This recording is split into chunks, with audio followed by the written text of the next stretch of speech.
오늘은 조금 제목이 좀 특이하죠. 몇몇 분들은 이 제목만 가지고는 저게 무슨 뜻일까라고 하는 물음표 속에 오늘 말씀을 듣게 될 것 같습니다. 건강한 교회 첫 번째 특징 강의 설교라고 하는 제목으로 오늘 말씀을 나누겠습니다. 우리 성도님들께서는 만약에 우리 어떤 새로운 도시로 이사를 가서 그곳에서 새롭게 교회를 정해야 된다면, 그리고 누군가가 우리 성도님들에게 교회에 대해서 이런 교회가 있습니다 라고 소개할 때 가장 중요한 기준으로 삼는 것은 무엇이겠습니까? 아마 각 사람마다 이전 교회에서 경험했던 혹은 또 좋았던 거 혹은 또 아쉬웠던 여러 마음들이 반영이 되겠지요. 그래서 여러 성도님들이 여러 가지 마음에 또 여러 가지 소원들 속에서 교회를 정하게 되시겠지요. 그 많은 분들은 아마도 따뜻하고 친절한 공동체인가를 살펴볼 것입니다. 그것뿐이겠습니까? 우리 자녀들이 있다면 아이들을 교육하고 아이들이 신앙으로 성장하기에 좋은 환경과 혹은 또 그와 같은 시스템이 있나를 살펴보겠지요. 또 예배에 대한 간절한 갈망과 소원이 있는 분들이라면 찬양이 뜨거운지를 보실 것입니다. 또 이제 주차라든지 다양한 교회 내 시설들이 깨끗한가도 볼 것입니다. 또 그 밖에 또 이 교회가 전통이 있는 교회인가 라고 하는 것도 보시겠지요. 맞습니다. 이와 같은 여러 가지들을 살피면서 우리는 그 교회 한 교회에 대해서 생각하실 수 있습니다. 하지만 이 모든 것들은 여러 가지 측면에서 교회의 본질적인 측면에서 모두 이 측면에 속하는 그런 부분들의 이야기입니다. 가장 근본적이고 가장 중요하고 가장 핵심적인 것은 무엇일까요? 그것은 친절함이나 프로그램 혹은 또 그 교회의 편의시설과 주차를 넘어서는 가장 중요한 문제 하나가 있는 것이죠. 이것이 병들면 모든 것이 병들게 되어져 있고, 이것이 건강하고 이것이 새로우면 이것을 통해서 교회는 지금은 조금 연약해 보여도 앞으로 주께서 그 교회를 강하고 담대한 교회를 이끌어가며 새롭게 만들어 갈 것입니다. 여러분, 그것은 무엇일까요? 그런 면에 미국에서 침례교 목회자로서 전 세계에 가장 많은 영향력을 끼치고 또 도전을 주고 있는 목회자들의 아버지뻘이라고 말할 만한 그런 목사님 한 분이 계십니다. 바로 마크 데버 목사님이시죠. 워싱턴에 있는 우리 캐피탈 힐 교회 담임 목사님이기도 합니다. 이분은 이 질문을 가지고 평생을 씨름했습니다. 어떤 교회가 건강한 교회인가? 어떤 교회가 참으로 건강한 교회의 출발점을 갖고 있는 교회인가? 라고 하는 이 질문을 평생의 질문을 가지고 연구했고, 또 그와 같은 우리 고민들 속에서 이렇게 책을 한 권 썼습니다. 건강한 교회 9가지 특징이라고 하는 이런 책을 썼지요. 이 책에 보면 목사님은 이와 같이 오랜 동안 연구하고 여러 신학자들과 그리고 여러 사람과 교제하고 그 속에서 수없이 많은 답들을 도출하려 애썼지요. 그런데 이와 같은 이 목사님은 그 건강한 교회라고 생각하는 그 첫 번째 출발점, 가장 중요한 첫 번째 특징으로서 강해 설교를 이야기했습니다. 아마도 이 강해 설교하면 무언가 시리즈 설교를 하는 그것을 연상할 수 있습니다. 그런 뜻은 아닙니다. 이 목사님은 이런 이야기를 합니다. 단언합니다 라고 하면서 건강한 교회의 가장 중요한 구별된 표지는 강해 설교입니다. 왜냐하면 하나님의 말씀을 신중하고 철저하게 설교하면 다른 많은 복이 교회에 임할 것이기 때문입니다. 강해 설교가 없다면 다른 건강의 징후들은 우연히 있거나 혹은 잠시 왔다가 사라져갈 것들 뿐입니다 라고 말을 했습니다. 그러면 왜 이와 같이 강해 설교, 이 설교를 가장 중요한 첫 번째 표징 혹은 가장 중요한 첫 번째 시그널이라고 생각했었을까요? 그것은 교회에 있는 모든 활동들, 교회에서 일하고 있는 모든 일들은 다 말씀이라고 하는 그 말씀의 바탕 위에, 말씀의 기초 위에 세워져 가며 그 위에 집을 짓는 모든 일들이기 때문에 그런 것이죠. 그래서 이와 같은 이 말씀에 대해서 어떻게 그 교회는 다루고 있는가, 말씀을 어떻게 받아들이고 있는가, 그 방식은 무엇인가, 여기에서 그 교회의 가장 중요한 건강함의 토대가 출발한다라고 말하고 있는 것이죠. 여러분, 그런 면에 우리는 첫 번째, 왜 말씀인가 라고 하는 이 부분을 생각해 보아야 합니다. 이 말씀을 드리면서 왜 설교가 중요한가가 아니라 왜 하나님의 말씀이 중요한가라고 하는 이 질문에서 출발합니다. 설교, 여러분, 설교는 중요합니다. 교회에서 많은 사람들이 우리 공개적으로 평가하지는 않지만 교회에 가장 중요한 영향력을 미치는, 그리고 교회의 모든 부분에 각각 심대한 우리 영향을 미치고 있는 가장 중요한 부분이죠. 이 설교가 우리들에게 중요하고 교회의 중요한 의미는 이 설교의 재료가 귀하고 거룩한 것이기 때문에 그렇습니다. 설교의 재료가 무엇입니까? 바로 성경 말씀인 것이죠. 설교의 재료는 성경 말씀에서 출발합니다. 그 권위, 그리고 성경 말씀의 신적인 가치에서 출발하기 때문에 설교가 중하다 여겨지는 것이죠. 이와 같은 이 말씀에 대해서 오늘 우리가 읽었던 본문, 그 본문에서 여기 사도 바울은 자기의 영적 아들이었던 디모데에게 무엇이라 말씀하였습니까? 네, 3장 16절은 이렇게 말하고 있습니다. 모든 성경은 하나님의 감동으로 된 것으로 교훈과 책망과 바르게 함과 의로 교육하기에 유익하니 라고 말하였습니다.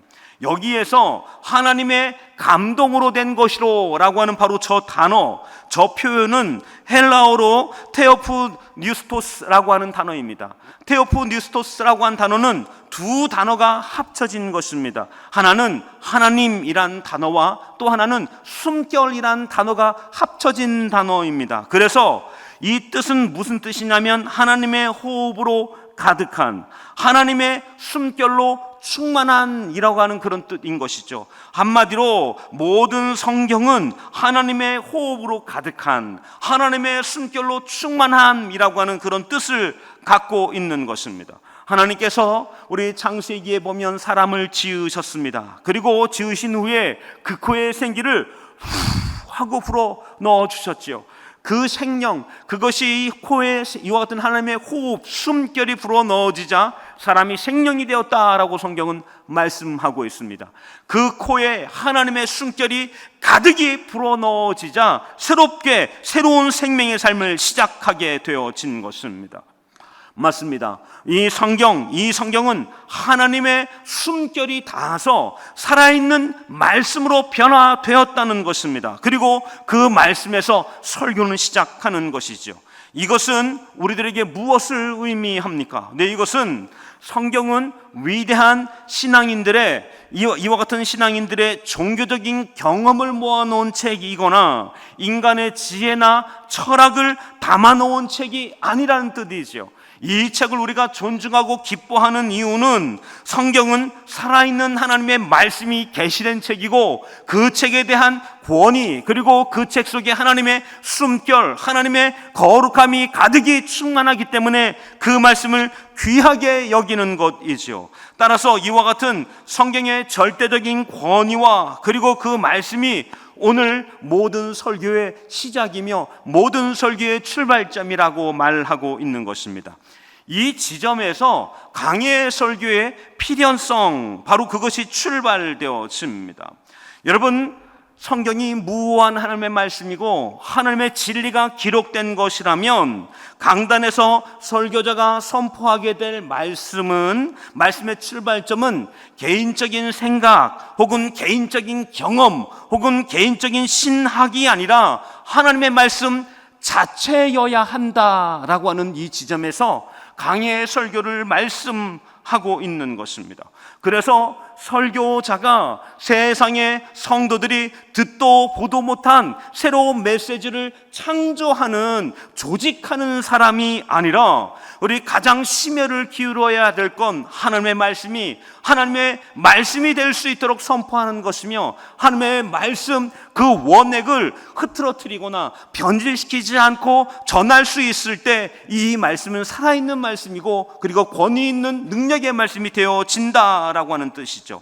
그래서 설교자의 부름은 메신저, 전령이라고 말합니다. 무엇입니까? 네, 그 부름받은 그 메시지를 자기의 뜻대로 조리하거나 자기의 뜻대로 변형시키는 것이 아니라, 왕이 그에게 준 메시지를 그걸 그대로 그 누군가에게 전달하는 사람, 거기에 토시를 달고 거기에 새로운 획을 긋는 사람이 아니라 그 말씀을 그대로 전달하려 하는 사람, 바로 그 사람을 설교자라고 말하는 것이고, 이것이 강해 설교의 출발점이며 강해 설교의 심장과 같은 것입니다.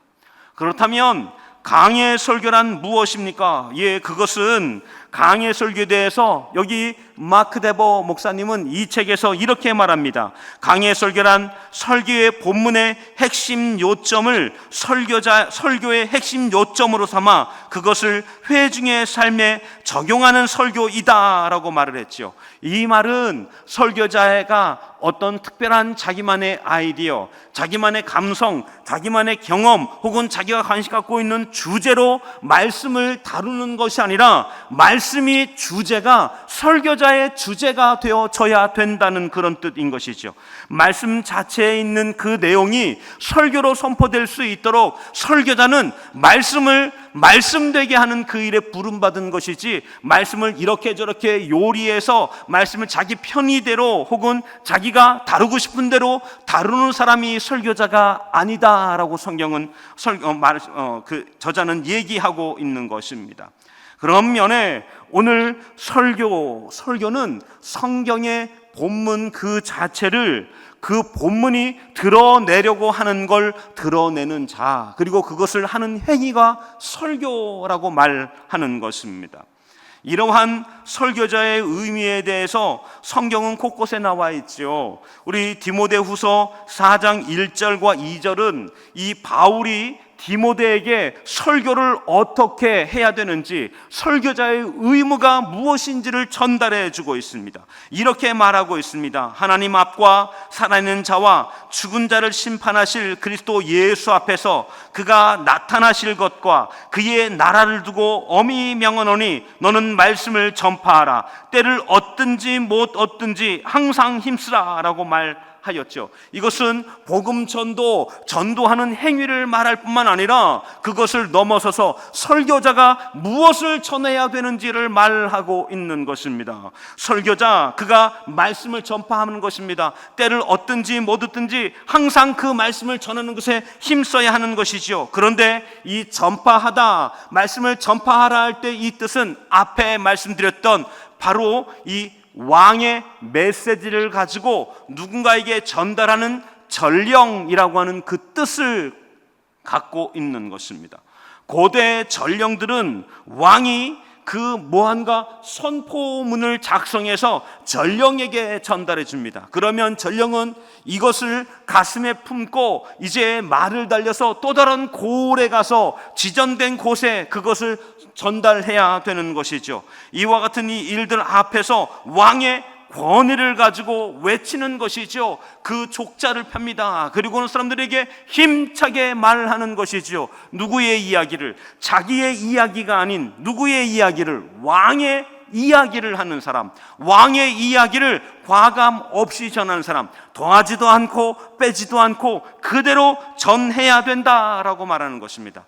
여기에 청중들의 반응은 중요치 않습니다. 마찬가지로 자기의 감정이나 자기의 상황도 중요치 않습니다.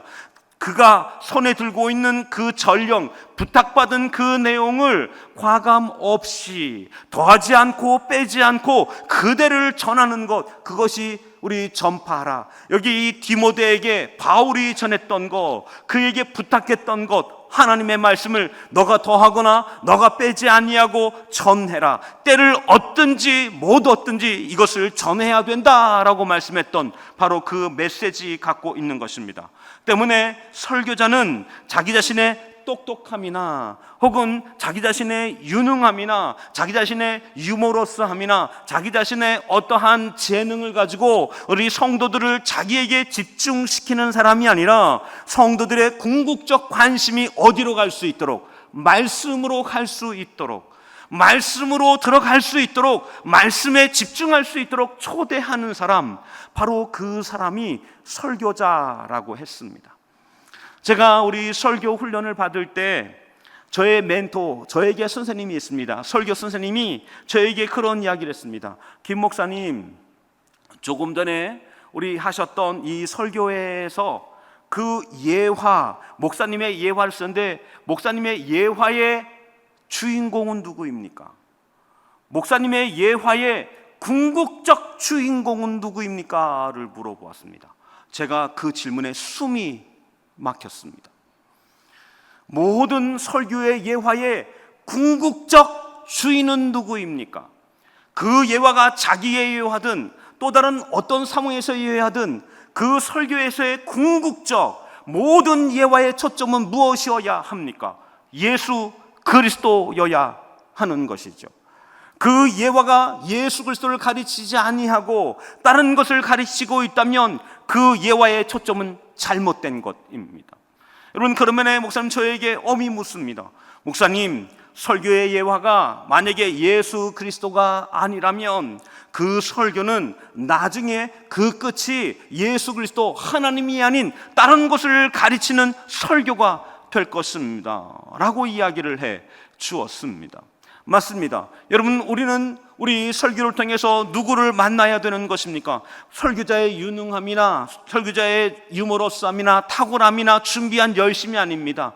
우리가 궁극적으로 만나고자 하는 것은 바로 예수 그리스도인 것이죠. 맞습니다. 디모데에게 바울이 전달했던 것, 바울이 가장 강요하며 그에게 이처럼 말했던 것은 예수 그리스도를 설교에 담고 그것을 더하거나 빼지 아니하고 예수 그리스도, 변형되지 않은, 변질되지 않은 예수 그리스도를 전할 것, 그것을 말하고 있는 것입니다.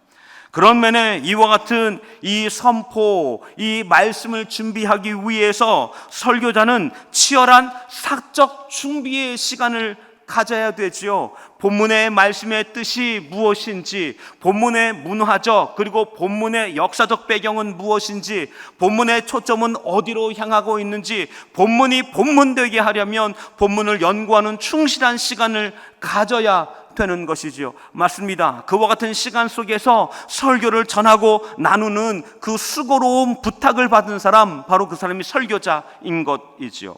여러분, 그런 면에 이와 같은 이 말씀을 전하게 될 때 목회자 그리고 설교자인 적어도 두 가지의 중요한 의무, 어쩌면 우리 거룩한 의무가 포함되어집니다. 첫 번째는 아까 말씀드렸던 선포하는 전령입니다. 자기의 말을 더하지 아니하고 빼지 아니하고 주의 말씀을 선포하는 전령. 두 번째로는 분별하는 장인입니다. 말씀이 어떤지를 연구하고 말씀의 뜻과 가치가 가르치는 방향으로 모든 설교에 초점을 맞추는 사람이어야 하는 것이죠. 때로 목회자는 그런 유혹을 받습니다. 설교자는 이런 유혹을 자주 받게 되어집니다. 이번 주 어떤 인사이트 있는 경험을 했습니다.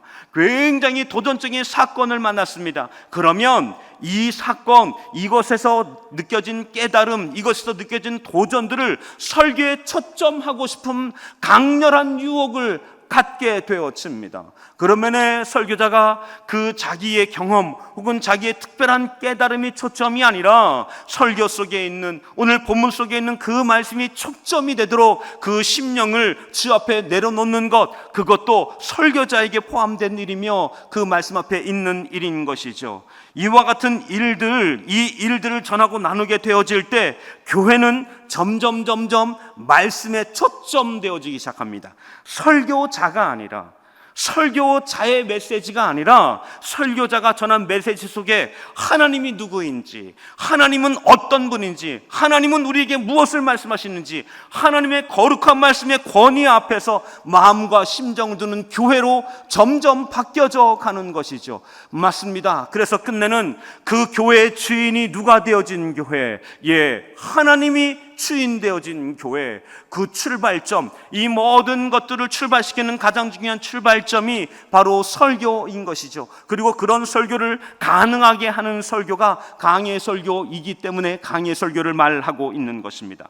이와 같은 강해 선교의 우리 목적은 무엇입니까? 네, 우리 이 말씀의 궁극적 목적은 우리가 읽었던 본문의 말씀에 나와 있습니다. 우리 3장 16절과 17절 말씀입니다. 다시 한번 제가 읽어드리겠습니다. 모든 성경은 하나님의 감동으로 된 것으로 교훈과 책망과 바르게 함과 의로 교육하기에 유익하니 이는 하나님의 사람으로 온전하게 하며 모든 선한 일을 행할 능력을 갖추게 하려 합니다 라고 성경은 말씀하고 있지요. 근데 이와 같은 이 설교의 궁극적 목적은 하나님의 사람으로 온전하게 하는 것, 믿음의 사람으로 온전하게 하는 것이라고 말하고 있습니다. 이와 같은 온전하게 함에 대하여 적어도 오늘 이 말씀에서 4가지의 방식을 말하고 있습니다. 첫 번째는 교훈입니다. 교훈은 무엇입니까? 무엇이 진리인지 가르쳐서 그 신앙의 뼈대를 세워주는 것을 말합니다. 두 번째는 책망입니다. 무엇이 잘못되었는지 드러내고 그 가운데 죄를 깨닫게 하는 것, 바로 책망입니다. 세 번째는 무엇입니까? 바르게 함입니다. 잘못된 것을 바로 잡고 회복의 길로 인도하는 것, 바르게 함입니다. 의로 교육함입니다. 의로운 삶을 살 수 있도록 지속적으로 훈련하고 양육하는 것, 의로 교육함입니다. 우리 사랑하는 성도님, 우리 포항침례교회, 우리 재직들, 우리 사랑하는 성도님께서는 우리 이 말씀 앞에서 교훈을 받으십니까? 책망을 받으십니까? 바르게 함을 받으십니까? 의로 교육함을 받으십니까? 여러분, 우리 사랑하는 성도님들, 저희들은 말씀을 그저 듣고 그리고 말씀이 어떠한지 감정적으로 받는 것이 아니라 말씀 속에서 정말 말씀의 주인이 하나님이시라면 말씀 속에서 하나님 나에게 오늘 교훈하셨습니까? 오늘 저에게 저의 죄를 깨닫게 하신 그 중요한 책망이 있으셨습니까? 하나님, 오늘 제가 우리 이 길에서 벗어나서 회복된 길로 가야 합니까? 저를 바르게 함입니까? 저를 의로 교육해 주십시오. 훈련케 하여 주옵소서. 기도하며 그 길 속에 들어가야 되는 것이죠. 때로 어떤 성도들은 자기가 원하는 것 혹은 자기의 취향을 따라 한두 가지 안에서만 머물게 되어집니다. 이것은 마치 무엇과 같습니까? 내 음식을 먹습니다. 그런데 어떤 한 아이가 우리 소세지만 좋아하는 것이죠. 그리하여서 매일같이 소세지만 먹습니다. 다른 여러 반찬들이 있습니다. 그 가운데는 때로는 입에는 좀 딱딱하지만 반드시 먹어야 될 그런 반찬이 있습니다. 이와 같은 반찬들은 제거하고 오직 자기가 먹고 싶은 그 반찬만을 먹게 되어지는 것입니다. 여러분, 무슨 일이 일어나게 될까요? 영양의 불균형이 일어나죠. 그리고는 우리 이로 말미암아 몸의 한쪽, 우리 몸의 한 부분은 부실할 수밖에 없는 것이죠. 자연히 병에 들게 될 것입니다. 맞습니다. 우리 성경, 우리 이 말씀을 강해 설교로 전하게 될 때 한 부분이 아니라 모든 부분에 섭취하시는 여러분과 제가 되어지길 원합니다. 또한 강해 설교가 중요한 또 한 가지의 이유는 이 설교자의 주관을 따라서 본문을 우리 선택하거나 배제하는 것이 아니라 이 순서대로, 본문의 말씀을 순서대로 해석하고 순서대로 설교하며 순서대로 전하기 때문에 성도들에게 때로는 교훈의 말씀으로, 때로는 책망의 말씀으로, 때로는 바르게 함과 의로 교육함, 그리고 모든 본문의 말씀을 고루고루 전할 수 있어서 말씀에 빠짐이 없이 우리 성도들이 영적으로 자라갈 수 있도록 해주는 것이죠. 그리하여 교회가 건강하게 자라가는 가장 중요한 핵심 동력이 되어지는 것이죠. 우리 새벽에 저희가 큐티를 합니다. 이 큐티의 말씀과 내용들도 우리 순차적으로 말씀을 따라 진행합니다. 왜 이것이 중요합니까? 이와 같은 말씀을 통해서 우리 성경에 있는 모든 말씀들 한 부분 한 부분들을 고루고루 섭취하게 되어지는 것이죠.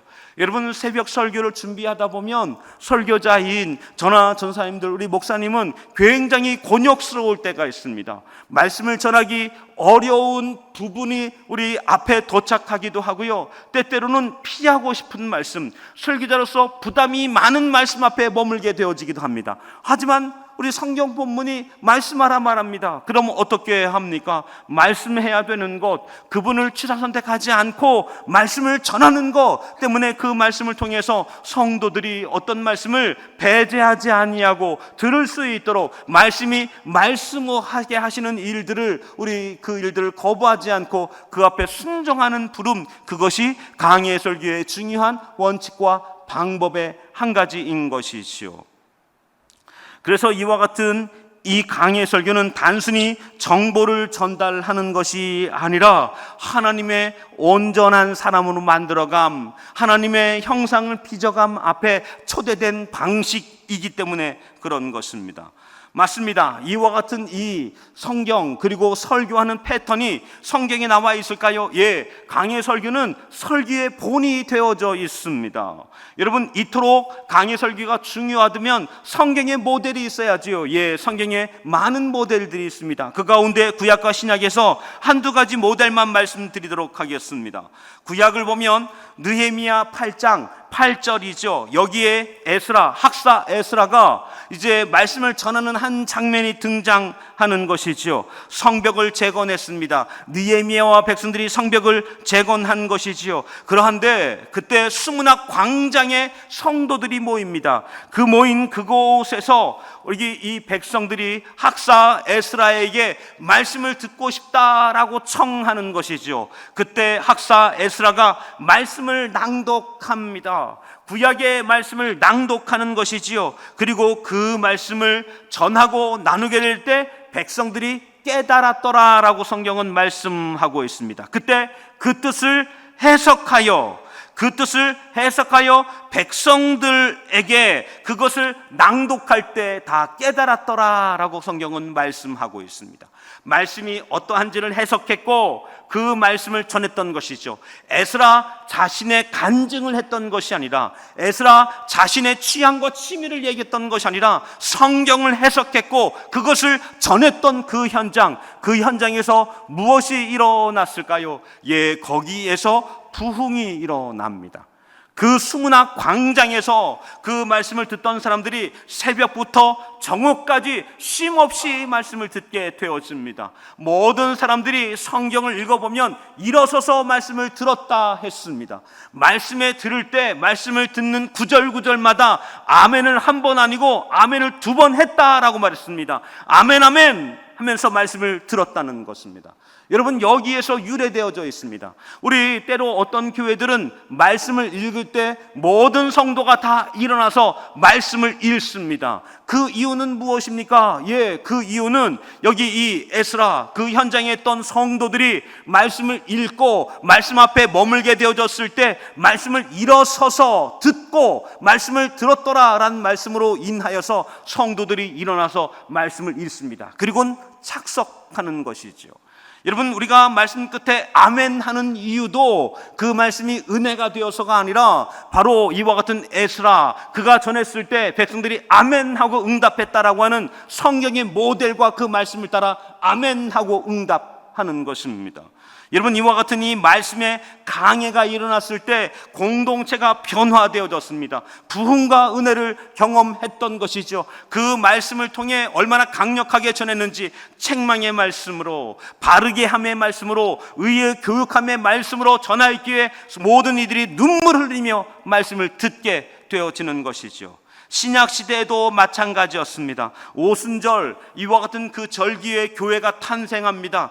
교회가 탄생했던 가장 중요한 몇몇 가지 이유가 있습니다. 그 가운데 가장 중요한 이유가 베드로가 군중들 앞에서 설교했던 바로 그 장면입니다. 그때 베드로가 설교하게 되어졌을 때 이 설교 듣고 3,000명이 회개하며 주께 돌아왔다라고 하는 신약 성경에 기록이 남겨져 있지요. 여러분, 그때 이 베드로가 설교했던 것은 무엇입니까? 네, 예수님이 어떠한지 자기가 경험했던 사적 경험을 이야기한 것이 아니었습니다. 자기가 목격했던 예수님이 저기저 부활하셨다라고 하는 그분을 이야기한 것이 아닙니다. 무엇이었을까요? 구약의 요엘서와 시편을 인용하여서 그것을 해석했고 그것을 새롭게 전하였던 것이죠. 사람들이 주의 말씀을 듣고 그 자리에서 회개하게 되어집니다. 예수 그리스도가 바로 저기저 요엘서에 말씀하였던 그 사람이란 사실을 여기 베드로를 통해서 해석되어 들리기 시작한 것입니다.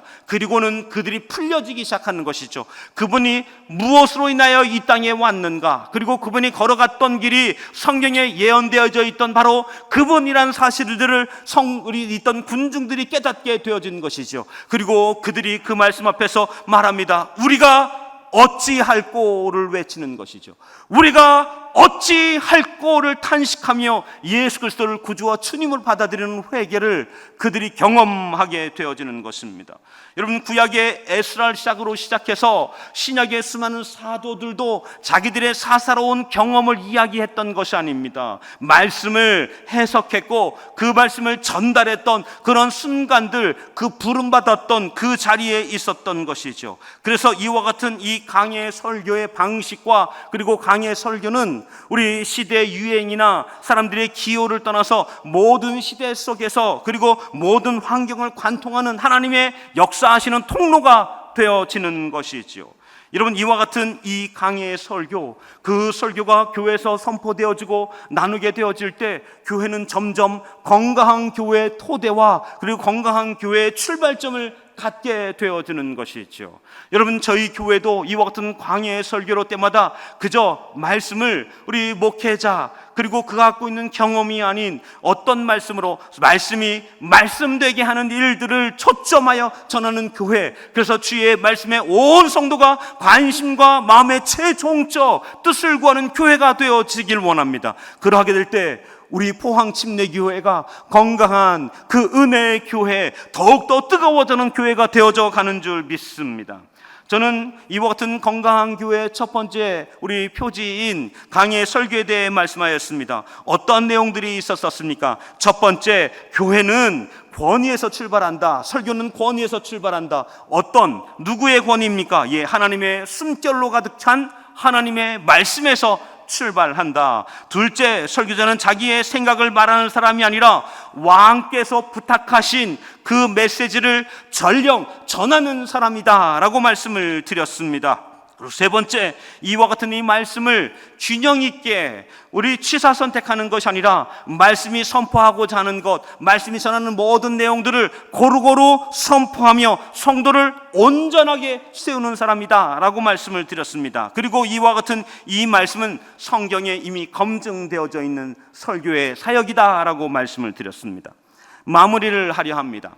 여러분, 오늘 우리 교회가 간절히 갈망해야 할 것이 있습니다. 그것은 무엇입니까? 말씀이 선포되는 그곳에서 하나님을 만나기 원하는 갈망입니다.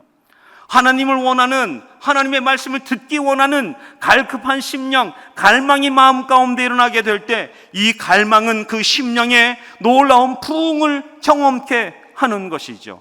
우리 포항 침례교회가 그 어떤 것보다 말씀의 갈망을 갈급해하는 우리 교회 되시길, 주의 성도 되시길 주의 이름으로 축원합니다.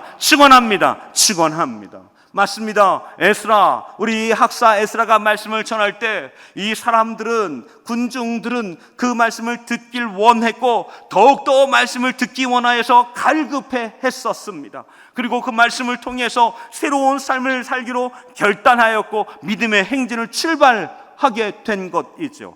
그렇다면 오늘 우리 가운데도 우리가 예배 전에 가장 갈급해야 될 기도의 제목은 무엇입니까?